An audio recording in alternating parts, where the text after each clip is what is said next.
Okay, so mates, you're welcome to my channel. Today's tutorial is how to draft a mermaid skirt.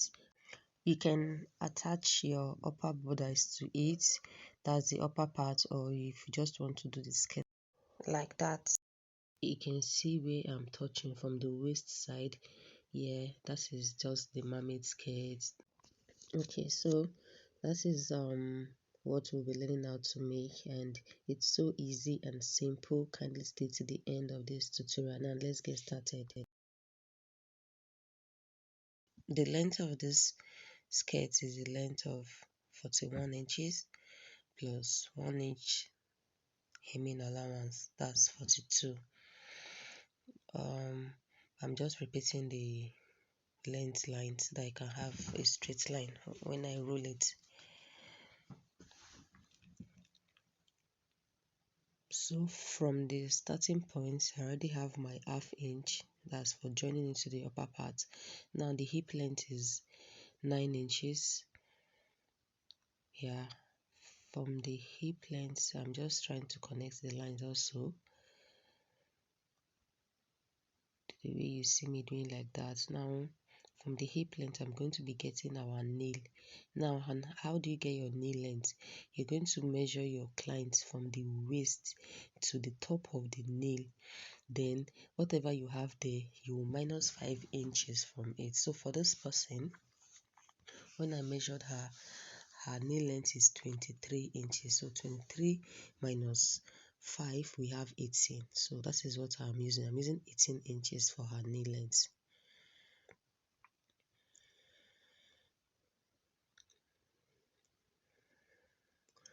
After that, now I will put in the horizontal measurement. So guys, the waist measurement is 37. 37 divided by 4, we have 9.25. So I'm putting the measurement plus 1½ inch sewing allowance. For the hip is 43, that's 10.75 plus 1.5 inches sewing allowance. Now for the nail again, how to calculate your nail, because that part is going to be pencil. You're going to minus 5 or 6 or 4 inches from the hip measurement to get the nail. If your client's leg is if her lap is very fat, you're going to do 4 inches, but for a very fitted, like those celebrities that wear, you can do 6 or 5 inches. Now I'm doing 4 inches because she has a fat lap. Now if I minus 43 minus 5, I have 39. So I'm putting the measurement there divided by 4 plus 1.5 inches sewing allowance. So to get to get our down part, guys, you're going to add 10 inches to whatever you have on your nail. You can do up to 15, you can do up to 20, depending on how full you want that down part to be. But if you're still trying to manage your material, the least you can do is 10 inches. So I'm adding 11, or adding 12 inches to that to get the down part. So now after doing that, I'm going to be connecting all our points together. So from the waist, I'm connecting to the hip. Now from the hip, I'm also connecting to the nail. So this is me using my long ruler to connect to the full length.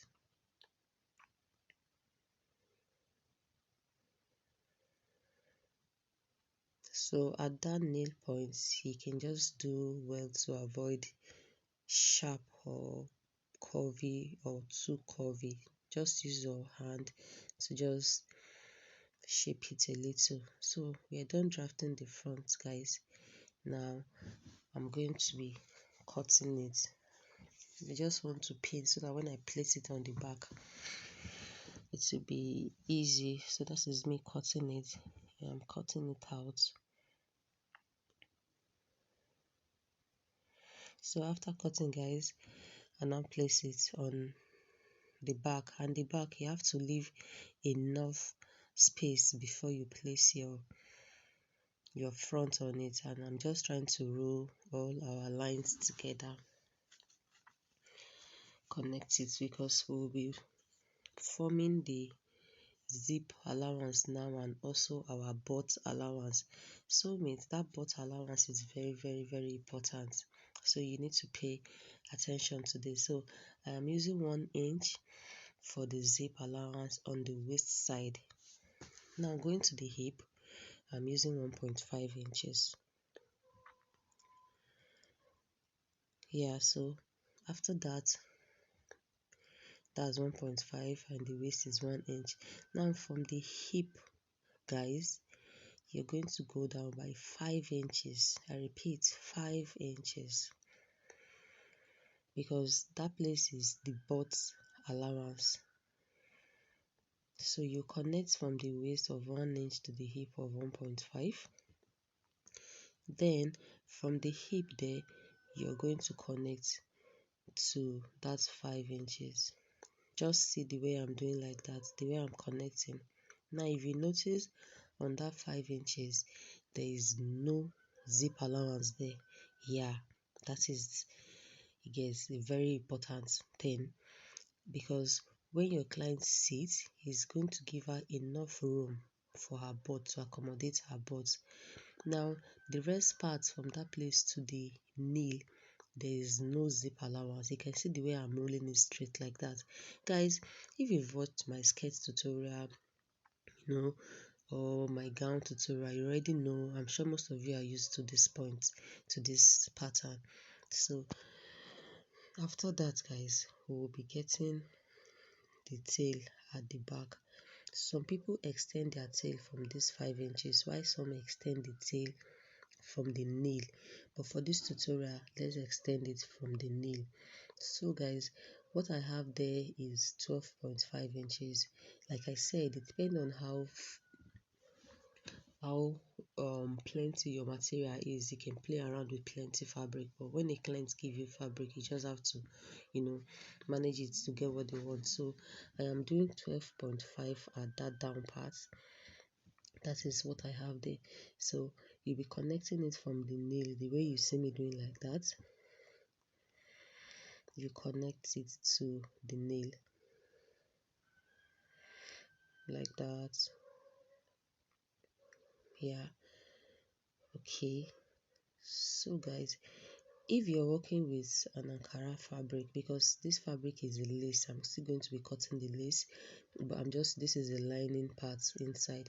If you're working with Ankara fabric, Ankara, most times you don't want the edges to be pointy, but for a lace, because of the lace edges, you have to leave it like that. But Ankara doesn't have edges and you don't want it to be pointy.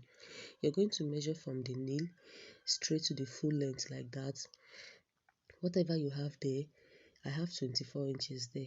You are still going to place from the nail there. You place your tape and also mark 24 inches on that slanty part, that tail.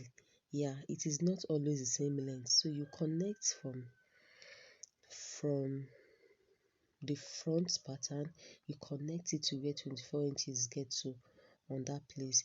That now makes it curvy. So for the other side also, you are still going to do the same thing. I have 24 inches there. You are still going to place your 24 on the slanty part and you curve it. Yeah, because Ankara you don't need the down part of Ankara or any other fabric to be pointy, but for a lace, you just leave it like that. Now, soulmates, we're done drafting the back. You can see the way I am cutting. Yeah, so I'm just trying to notch all my points parts so that when I'm sewing, I know. I like it when all the shapes are meeting. So guys, now we'll be forming the zip allowance now. The main zip allowance, we'll be forming it now. So just watch the way I'm going to be taking our 1 inch from the zip from the back. I'm just notching my zip allowance point. So from that place, guys, I'm going to be marking 1 inch all the way down. 1 inch all the way down. That 1 inch is our zip allowance. Yeah, I'm just making the lines visible. Okay, now if you're going to be sewing it, like you're turning it with a lining, most times I normally do inner sewing for dresses like this, so I'm using the exact 1 inch. But if you're turning it with a lining, like you're not doing inner sewing, you're going to be turning with 0.25. You're going to be turning with 0.25. Don't let it pass 0.25 so that you can have 0.75 left for your zip allowance. Because if you turn with half inch, some people might say half inch is too small, the remaining half inch is too small for them for zip. So use 0.25 so that you have 0.75 left for your zip allowance. I hope you understand what I just said. So soulmates, we are done with this tutorial. Like this video, share this video, subscribe to this channel so that you get more from this channel, and turn on the bell so that whenever I upload, you be notified. So bye guys.